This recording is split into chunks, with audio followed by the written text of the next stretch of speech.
tukio la mauaji ya watu wawili vijana ambao ni wa jinsia ya kiume lilojitokeza katika wilaya ya Nyamagana baada ya vijana hao kushambuliwa na watu wenye hasira kali ambao walibeba silaha za jadi na kuwashambulia sehemu mbalimbali vijana hao za miili yao, jambo ambalo lilipelekea vijana hao kupoteza maisha.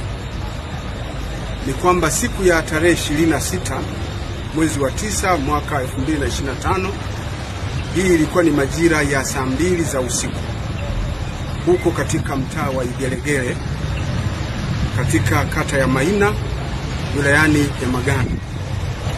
Siku hiyo na muda huo nilioutaja,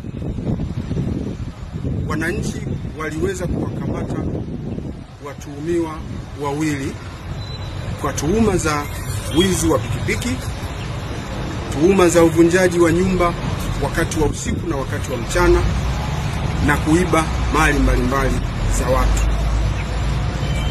Watuhumiwa hao waliokamatwa na kuanza kuhojiwa kwa tuhuma hizo, majina yao ni kama ifuatavyo. Wa kwanza alitambuliwa kuwa ni Omari Hamisi Shaban ambaye kabila lake ni Mnyamwezi. Ni kijana ambaye umri wake unakadiriwa kuwa miaka 24 na alijitambulisha kuwa ni mkazi wa Igelegele. Kazi yake alijitambulisha kuwa ni mkulima. Wa pili alitambuliwa kuwa ni Saidi Jumanne Bundala ambaye kabila lake ni Mnyamwezi pia, umri wake ni miaka 35. Kazi yake ni mkulima na mkazi wa hapo hapo Igelegele. Na vijana hao walikuwa wakiishi katika chumba kimoja cha kupanga. Watuhumiwa hao walikamatwa pamoja na wananchi, walikamatwa pia na viongozi wa eneo hilo la Igelegele ambao ni mtendaji wa mtaa wa Igelegele na mwenyekiti wa mtaa. Kwa hiyo hao viongozi pia na wananchi walikuwa katika ushiriki wa kuwakamata hao watu na kuweza kuwahoji, kuwafanyia mahojiano kuhusiana na tuhuma hizo. Vijana hao wakati wanaendelea kuulizwa maswali kuhusiana na tuhuma hizo, nasemekana vijana hao walikubali kutenda makosa hayo, na katika kueleza walidai kwamba walihusika katika tukio moja la wizi wa pikipiki ambayo ni MC 194 EMM aina ya King Lion, ambayo pikipiki hiyo ilitambuliwa kuwa ni ya Hamisi Nuhu, kazi wa Igelegele, ambayo ilikuwa imeibiwa siku ya tarehe 18 mwezi wa 9 2025 baada ya nyumba aliyokuwa akiishi mwenye pikipiki hiyo kuvunjwa na hatimaye pikipiki hiyo kuweza kuibiwa. Baada ya kueleza tukio hilo, walieleza na matukio mengine ambayo walishiriki kuyafanya kwenye kundi hilo la wananchi. Baadaye watu hao waliwaongoza wananchi kwenda kwenye chumba walichokuwa wanaishi ili kuwaonesha mali nyingine ambazo walikuwa wamezipora katika matukio mengine ya kihalifu hapo mtaani. Katika chumba hicho waliweza kupata vitu vifuatavyo: flat screen 4, vifaa mbalimbali vya kuvunjia kama vile nyundo, msumeno, funguo za kufungulia makufuli na milango tofauti tofauti 2, na funguo nyingine mbalimbali ambazo za kufungulia mageti na milango tofauti tofauti ziko funguo 70. Lakini walikutwa na kifaa maalum cha umeme ambacho walidai kukitumia katika kuvunjia milango na madirisha. Lakini waliweza kukutwa na mtalimbo mmoja Pia walipatikana na makufuli 8 ambayo tayari alikuwa ameshavunjwa na spana mbalimbali 12. Baada ya kupatikana kwa vitu hivyo, ndipo wananchi wenye hasira kali walianza kuwashambulia watuhumiwa kwa kutumia silaha mbalimbali za jadi, ambazo silaha hizo walizitumia kuwashambulia vijana hao sehemu mbalimbali katika miili yao. Viongozi waliokuwa kwenye eneo hilo, baada ya kuona tafulani hilo, walijaribu kulizuia kundi hilo la vijana ambao walikuwa na hasira wasiwashambulie wale wahalifu ambao walikuwa wanaendelea kuonyesha mali za wizi, lakini viongozi hao hawakuweza, kwa sababu tayari watu walikuwa na hasira kali. Watu hao wenye hasira walizidi kuwashambulia vijana hao, ambao ilipelekea vijana hao kupata majeraha makubwa sehemu mbalimbali za miili yao, ikiwepo kichwani pia.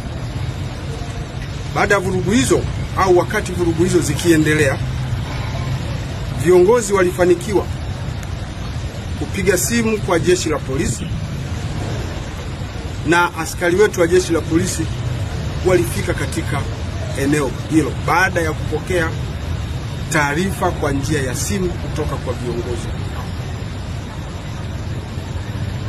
Askari wetu baada ya kufika kwenye eneo la tukio walifanikiwa kutawanya kundi hilo la watu waliokuwa na silaha za jadi na waliokuwa wakiendelea kuwashambulia hao vijana wawili. Kundi hilo liliweza kutawanyika na jeshi la polisi waliweza kuwachukua vijana hao ambao hata hivyo walikuwa wamejeruhiwa vibaya katika miili yao.